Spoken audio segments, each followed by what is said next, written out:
તો ગાંધીનગરમાં નબીરાઓ બેફામ બન્યા છે। કારમાં જોખમી રીતે સ્ટન્ટ કર્યાનો વિડીયો વાયરલ થયો છે। વીઆઈપી રોડ પર કારમાં સ્ટન્ટનો વિડીયો વાયરલ।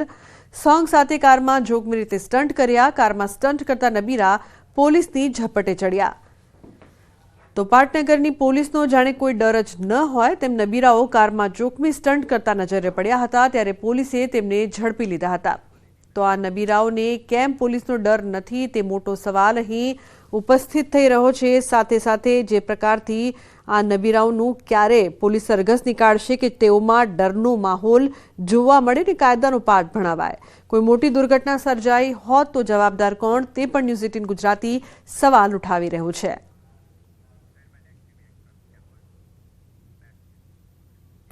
રાજ્યમાં વધુ એક વખત નબીરાઓના સ્ટન્ટ। આણંદના વિદ્યાનગરમાં નબીરાઓએ કર્યા જોખમી સ્ટન્ટ।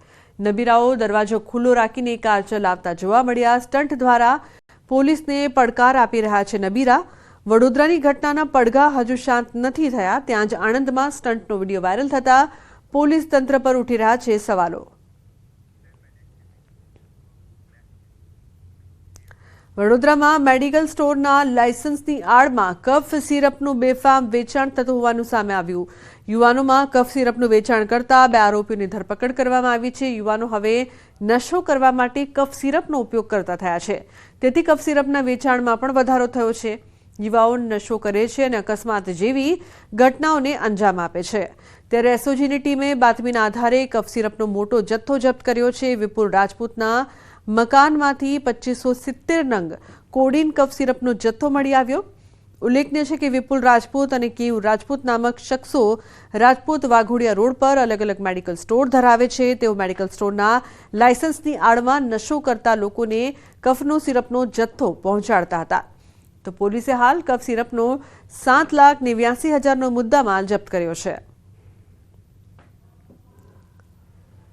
દવાની આડમાં નશીલું કફ સિરપ વેચવાની એક એમો ધરાવતા 2 ઇસમોને પકડવામાં અને એક માતબર જથ્થો સીઝ કરવાની એસઓજીને આજે સફળતા મળી છે, જેમાં કોડેન એન્ડ્રેક્સ કફ સિરપ 100 mlની ટોટલ 2570 બોટલ એસઓજી દ્વારા જપ્ત કરવામાં આવી છે।